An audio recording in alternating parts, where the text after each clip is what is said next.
Good morning to everyone. So, today we will discuss about the electrostatics, in which is in semester 4 MIC course. And इसको हम लोग पढ़ेंगे पूरा electrostatics, magnetostatics and electromagnetic induction, जो कि एक ही paper है एमआईसी में, जो कि इन तीनों चीज़ों को हम लोग डिटेल में डिस्कस करेंगे, ठीक है ना। तो कुछ लेक्चर्स मैंने फिजिकली लिया हुआ है ऑफलाइन मोड पे, तो including online and offline, both are the lectures for the MIC course. So we will start Coulomb's law, and then its derivation and its unit we will discuss one by one. So what is Coulomb's law? In electrostatics charge is stationary, मतलब charge जो होता है वो rest पे होता है। और इसमें हम लोग को कूलम्स लॉ समझने के लिए होता क्या है, तो कूलम्स लॉ के लिए मान लिया दो पॉइंट चार्जेज हैं, यहाँ पे मैंने ड्रॉ किया हुआ है। मान लिया point charges Q1 and Q2 हैं, दो चार्जेज हैं, ठीक है ना। इनके बीच की डिस्टेंस क्या है, R है, ठीक है। जो बीच की डिस्टेंस जो है वो R है। तो R डिस्टेंस पे दो पॉइंट चार्जेज हैं, ये Q1 है, ये Q2 है, ठीक है। और इनमें जो दोनों के बीच की डिस्टेंस R है, और इनमें जो फोर्स काम कर रहा है वो F है, ठीक है ना, इस डायरेक्शन में। तो अब क्या करेंगे, तो जो कूलम्स लॉ कहता है कि जो force between two point charges is directly proportional to the product of the magnitude of the charger, मतलब इन दोनों के प्रोडक्ट के मैग्नीट्यूड के डायरेक्टली प्रोपोर्शनल होगा, और जो डिस्टेंस है Q1 एंड Q2 की, वो inversely proportional to square of the distance होगा, ठीक है ना। तो इसका कहने का मतलब जो फोर्स है हमारा, वो proportional to Q1 into Q2 upon R square, यही लैंग्वेज फॉर्म में लिखा जाता है कि the force between two point charges is directly proportional to the product of the magnitude of the charges and inversely proportional to the square of the distance between them। ये mathematical form में लिखा हुआ है, और ये इसी का language form में ऊपर लिखा हुआ है। तो अगर ये प्रोपोर्शनलिटी कांस्टेंट को हटाएंगे तो F क्या हो जाएगा, F इक्वल टू के Q1 Q2 by R square, ठीक है। तो इस के की यूनिट है, मतलब इसको हम लोग डिफरेंट यूनिट में इसको रिप्रेजेंट करते हैं। तो इसको के जो है, वेयर वेयर के क्या है, कांस्टेंट है, ठीक है। तो डिफरेंट यूनिट में इसको हम लोग लिखेंगे, तो के की वैल्यू क्या आती है इन यूनिट्स ऑफ के, ठीक है। तो पहली यूनिट जो होती है वो सीजीएस यूनिट, सीजीएस यूनिट और एमकेएस यूनिट। तो एमकेएस यूनिट में के की वैल्यू क्या हो जाती है, सीजीएस यूनिट में 1 इन वैक्यूम में,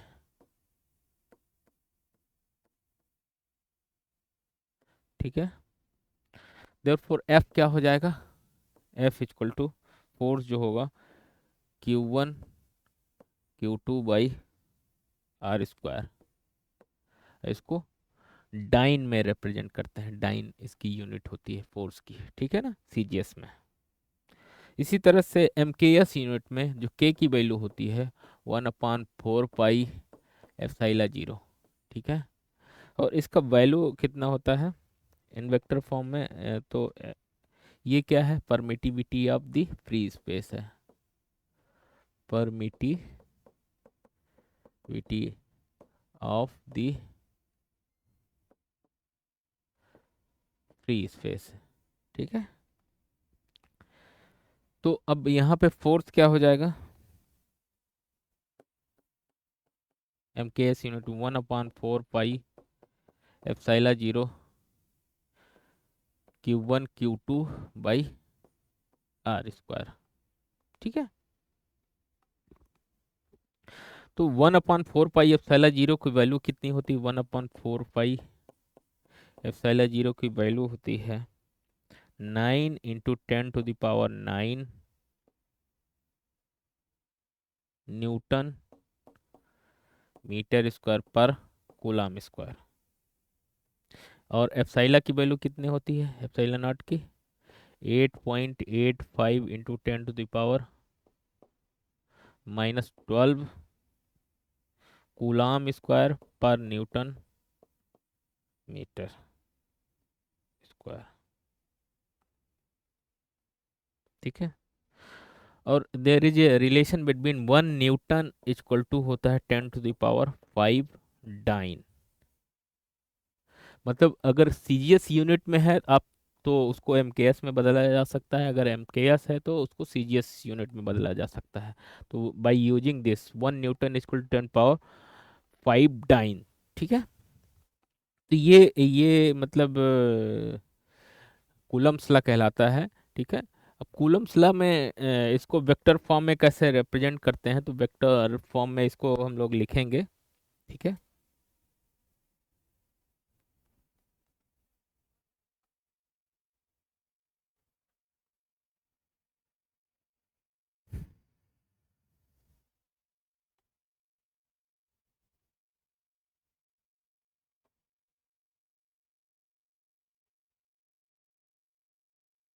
calculation of force, calculation of force at point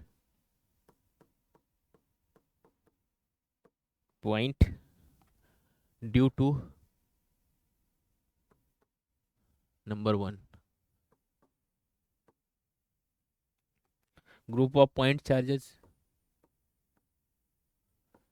group of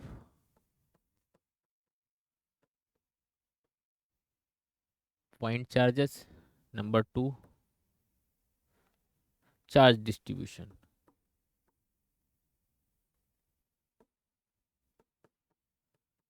distribution.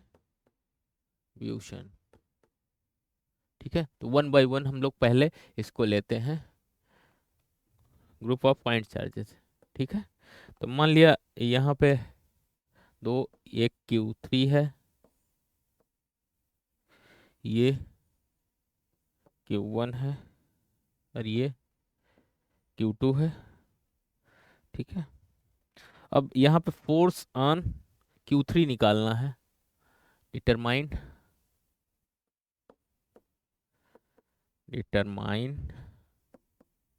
The force on Q3।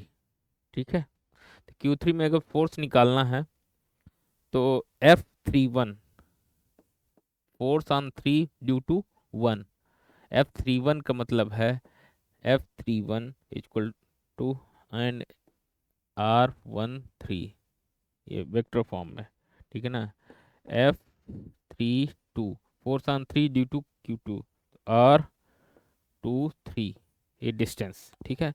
अब इसके कारण जो फोर्स ऑन 3 होगा, ऑन 3 Q3 पे, तो ये कितना हो जाएगा, दोनों का addition 1/4 pi epsilon 0 Q1 Q2 by R13 का स्क्वायर। ठीक है। R13 है, R13 का square into R³ unit vector. ठीक है। R13 plus Q2 Q3 by R23 का square into R unit vector R23।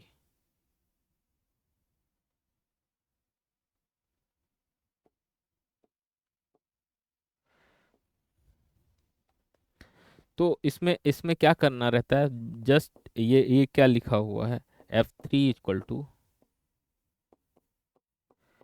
F31 plus F32।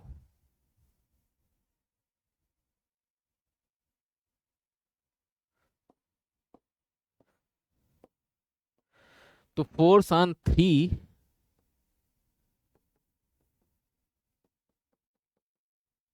इसके कारण F1 F31, इसके कारण F32। ठीक है, तो force on this one is F31 plus दोनों को ऐड कर दीजिए। तो यहाँ पे सुपरपोजिशन प्रिंसिपल काम करता है, सुपरपोजिशन थ्योरम जिसको बोलते हैं, सुपर पोजीशन थ्योरम। ठीक है, तो सुपरपोजिशन थ्योरम मतलब जस्ट उनको ऐड कर दिए, तो फोर्स ऑन थ्री क्या हो जाएगा, Q3 क्या हो जाएगा 1/4 पाई एप्सिलॉन 0, मतलब दोनों को ऐड कर दिया थ्री। इसका 3 1 का क्या मतलब, force on three due to point charge 1। F32 का मतलब force on three due to Q2, due to charge Q2। ठीक है ना, तो ये इसका मतलब है। ठीक है ना, इसी तरह से चार्ज डिस्ट्रीब्यूशन में जब जाएंगे तो तीन टाइप के चार्ज डिस्ट्रीब्यूशन होते हैं। Charge distribution,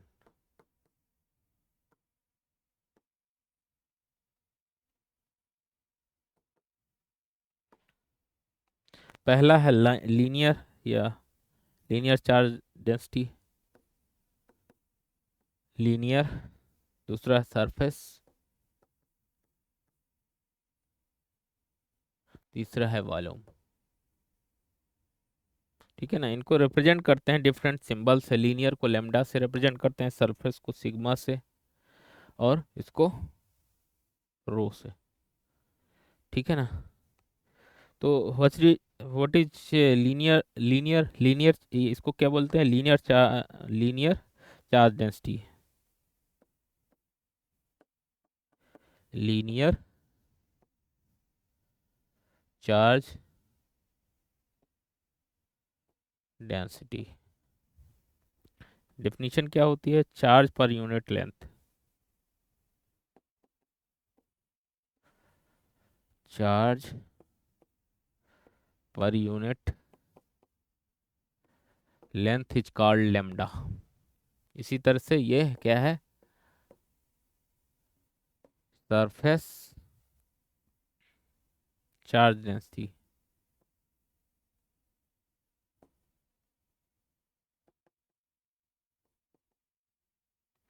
charge per unit surface area,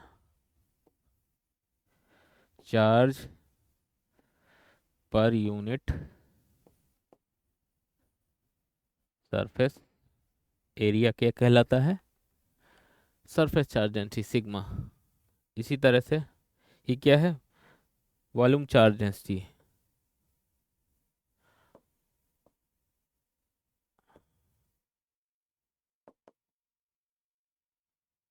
charge per unit volume.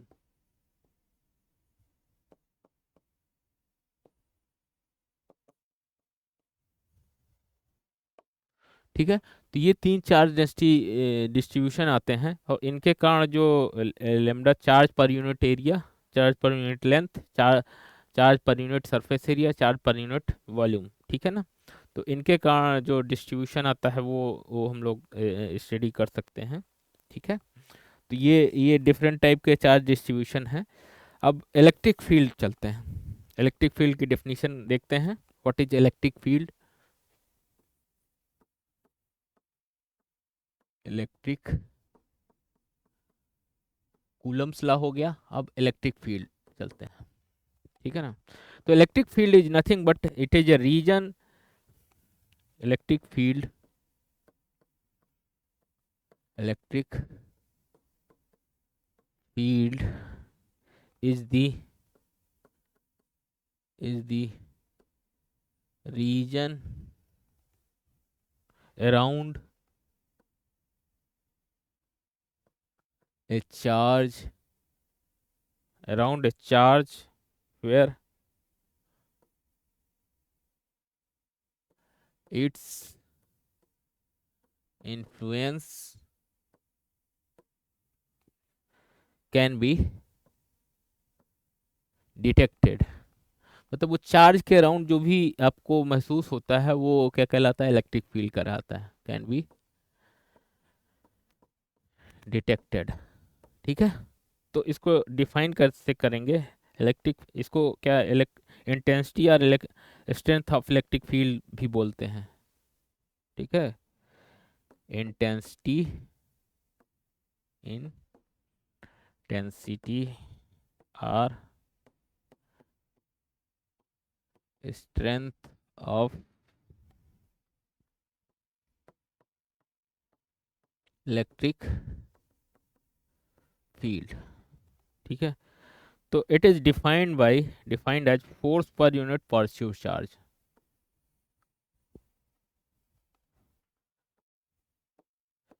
It is defined as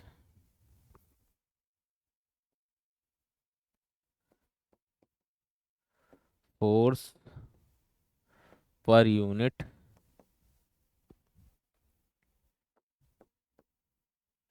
positive charge. ठीक है, तो E क्या हो गया हमारा, basically E is F upon Q। ठीक है, Q नॉट, जहाँ पे टेस्ट पॉजिटिव चार्ज है।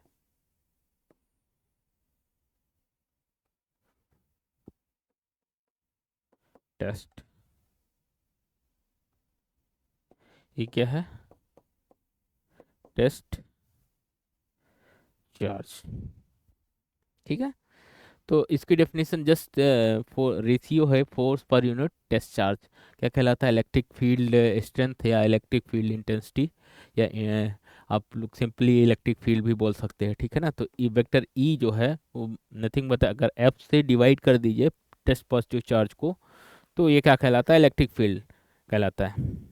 ठीक है, तो अब हम लोग डिटरमाइन करते हैं calculation of E at a point charge.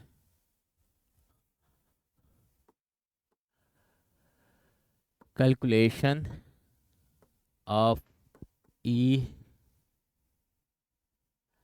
calculation of E at a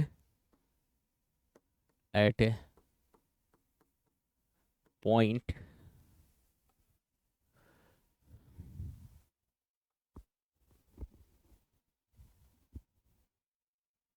due to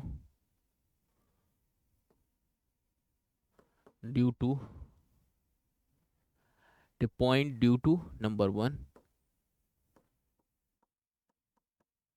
point charges, number two निकालेंगे ग्रुप ऑफ चार्जेस।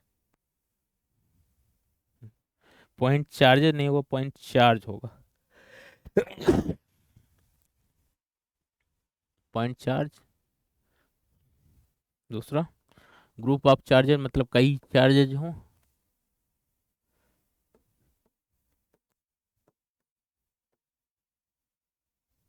तीसरा चार्ज डिस्ट्रीब्यूशन।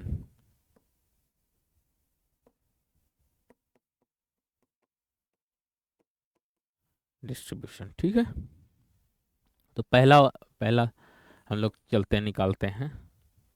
तो मान लिया ये आपका चार्ज Q है। ठीक है ना, यहाँ पे Q नॉट। ठीक है, इसकी डिस्टेंस क्या है, R। तो फोर्स यहाँ पे क्या हो जाता है, इलेक्ट्रिक फील्ड कैसे डिफाइन करते हो, E equal to E due to point charge.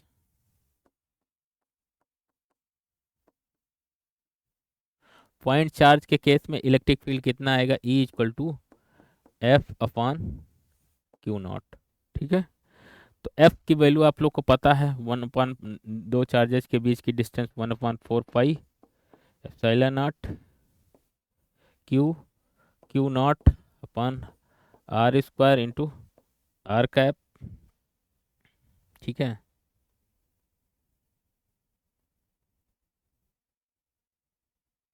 ये हो गया फोर्स डिवाइड बाई क्या हो जाएगा, टेस्ट पॉजिटिव चार्ज। तो ये इलेक्ट्रिक फील्ड हो गया, ये क्या हो गया, फोर्स हो गया, divide by test positive charge. तो इलेक्ट्रिक फील्ड कितना आया, ई का एक्सप्रेशन जो आया due to point charge 1/4 pi epsilon 0 Q upon R square into R cap vector form में। ये क्या हो गया, electric field due to point charge, ठीक है ना। अब अगर कई ठो पॉइंट चार्ज, कई ठो चार्जेज हैं और सीरीज में हैं, तो उनको अगर सुपरपोजिशन प्रिंसिपल लगाओगे तो ई क्या हो जाता है बेसिकली, सुपरपोजिशन प्रिंसिपल से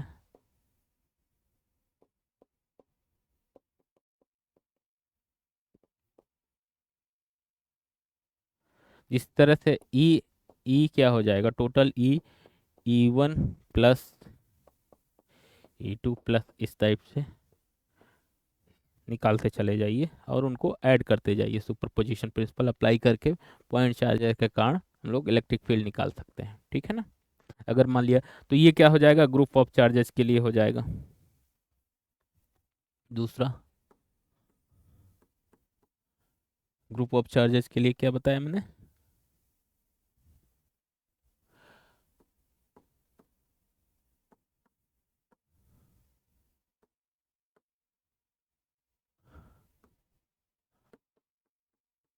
apply super position theorem.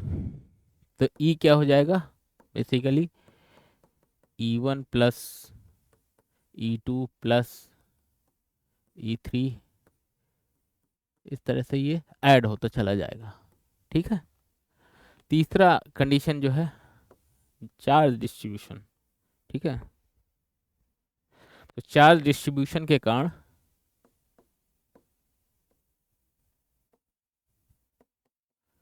Distribution के कारण कितना इलेक्ट्रिक फील्ड आएगा, ये इम्पोर्टेंट है, ठीक है। ये आप लोग के एग्जाम में एक फुल क्वेश्चन अगर पूछा जाता है तो एक full question, determine the electric field due to point charge due to charge distribution, उसमें उसमें कंडीशन क्या दे देगा, लाइन चार्ज, ठीक है ना। तीन कंडीशन मैंने बताया, एक लाइन, सरफेस एंड वॉल्यूम। तो लाइन के केस में हम लोग निकालेंगे, ठीक है। लाइन के केस में ई इलेक्ट्रिक फील्ड ये हम लोग निकालेंगे लाइन के केस में, और उसको फिर डिस्कस करेंगे, ठीक है, वन बाय वन। तो आज हम लोगों ने स्टडी किया, एक बार जस्ट क्विकली रिवाइज कर लेते हैं। तो इलेक्ट्रोस्टैटिक्स में हमने देखा कि चार्ज जो रहता है वो स्टेशनरी रहता है, और फोर्स, इसमें हम लोग कूलम्स लॉ पढ़ेंगे। तो कूलम्स लॉ में हम लोग को देखते हैं कि जो फोर्स होता है वो प्रोडक्ट ऑफ द चार्जेस के डायरेक्टली प्रोपोर्शनल होता है, और डिस्टेंस के इन्वर्सली प्रोपोर्शनल टू होता है, स्क्वायर ऑफ द डिस्टेंस के, ठीक है ना। इसके बाद हम लोगों ने डिस्कस किया यूनिट्स ऑफ के। तो एक सीजीएस यूनिट होती है, एक एमकेएस यूनिट होती है। तो सीजीएस यूनिट में जो के की वैल्यू आती है वो वन आती है इन वैक्यूम। और तो हमारा ये क्या कहे, जो कूलम्स लॉ है ये कैसे रिड्यूस हो जाता है कि F equal to Q one Q two upon R square simply, और इसकी यूनिट क्या हो जाती है, डाइन हो जाती है, ठीक है ना, सीजीएस में। इसी तरह से एमकेएस में के की वैल्यू जो होती है one upon four pi epsilon zero, ठीक है, जहाँ पे एप्सिलॉन नॉट क्या है, permittivity of the free space है। तो फोर्स हमारा जो कूलम्स लॉ है वो कैसे रिड्यूस हो जाता है, F equal to one upon four pi epsilon zero Q one Q two upon R square. तो one upon four pi epsilon zero की वैल्यू जो होती है नाइन इंटू, इसको अगर कैलकुलेट करके निकाला जाएगा तो ये nine into ten power nine newton metre square पर कूलम स्क्वायर आती है। इस तरह से एप्सिलॉन नॉट की वैल्यू ये 8.85 into ten power minus 12 coulomb square पर न्यूटन मीटर स्क्वायर आती है, ठीक है। तो ये स्टैंडर्ड वैल्यू है, इनको आप लोग को याद रखना पड़ेगा हमेशा न्यूमेरिकल प्रॉब्लम के लिए, ठीक है। इसके बाद हम लोगों ने calculation of force due to group of point charges and charge distribution ये डिस्कस किया, ठीक है ना। तो इसमें जस्ट सुपरपोजिशन प्रिंसिपल लगा देना है और आप लोग को फोर्स, नेट फोर्स वो निकल आएगा, ठीक है। इसके बाद हम लोगों ने चार्ज डिस्ट्रीब्यूशन की बात किया। चार्ज डिस्ट्रीब्यूशन में हमने लीनियर, सरफेस एंड वॉल्यूम, ये तीन चार्ज डिस्ट्रीब्यूशन। तो लीनियर क्या होता है, मतलब चार्ज पर यूनिट लेंथ अगर कर देंगे तो लीनियर चार्ज डेंसिटी आ जाएगी। और सरफेस में क्या होता है, चार्ज पर यूनिट एरिया अगर कर देंगे तो वो सरफेस चार्ज डेंसिटी आ जाएगी। इसी तरह से वॉल्यूम चार्ज डेंसिटी रो होता है, जिसको हम लोग volume per unit, charge per unit volume उसको डिफाइन करते हैं, ठीक है। अब इसके बाद हम लोगों ने डिस्कस किया इलेक्ट्रिक फील्ड क्या होता है। तो electric field is nothing but is the region around a charge where its influence can be detected, is called electric field, ठीक है ना। तो इसको, इसका मैथमेटिकल एक्सप्रेशन कैसे डिफाइन किया हम लोगों ने, फोर्स पर यूनिट टेस्ट पॉजिटिव चार्ज, मतलब एफ अपॉन क्यू नॉट अगर डिफाइन कर दोगे, मान लिया तो ये Q naught is a test positive charge है, तो just a ratio of force divide by charge, test positive charge is the electric field, ठीक है ना। इसके बाद हम लोगों ने कैलकुलेशन की बात किया कि electric field of calculation of E at point due to point charge, एक एक चार्ज है, और इसके बाद ग्रुप ऑफ चार्जेज, इसके बाद थर्ड कंडीशन है चार्ज डिस्ट्रीब्यूशन, ठीक है ना। तो ये इम्पोर्टेंट है और ये मतलब ये बहुत सिंपल है। तो इसको हम लोगों ने दो कंडीशन हम लोगों ने ऑलरेडी डिस्कस कर चुके हैं। पॉइंट चार्ज के कारण, अगर इसको पॉइंट चार्ज के कारण निकालना है तो force due to point charge निकाल लीजिए, अपॉन डिवाइड कर दीजिए उसके टेस्ट पॉजिटिव चार्ज से, तो वो नेट इलेक्ट्रिक फील्ड आ जाएगा, ठीक है ना। तो यहाँ पे हम लोगों ने निकाला इलेक्ट्रिक फील्ड का एक्सप्रेशन 1/4πε0 Q/r², ठीक है ना। ये आया electric field due to point charges. अब अगर मान लीजिए इसमें हम लोग का ग्रुप ऑफ चार्जेस, कई ठो चार्जेज हैं, ठीक है ना, तो उसमें अप्लाई सुपर पोजिशन प्रिंसिपल, तो और ई क्या हो जाता है, simply summation of E1 E2 E3 and E4 and so on, ठीक है ना। थर्ड जो आता है वो चार्ज डिस्ट्रीब्यूशन है, ये इंपॉर्टेंट है। इसमें तीन तरीके के क्वेश्चन पूछे जाते हैं, लाइन, सरफेस एंड वॉल्यूम, ठीक है ना। तो इसको हम लोग अभी नेक्स्ट लेक्चर पे हम लोग करेंगे। एंड इसके बाद देखते हैं कि क्या एक्सप्रेशन आता है electric field due to line charge, electric field due to surface and volume. ये तीनों वन बाय वन हम लोग डिस्कस करेंगे इलेक्ट्रिक फील्ड के लिए, ठीक है। तो आज हम लोग यहीं पे समाप्त करते हैं, नेक्स्ट लेक्चर पे हम लोग चार्ज डिस्ट्रीब्यूशन ये पढ़ेंगे, ठीक है। So thank you so much, next lecture पे फिर मिलते हैं।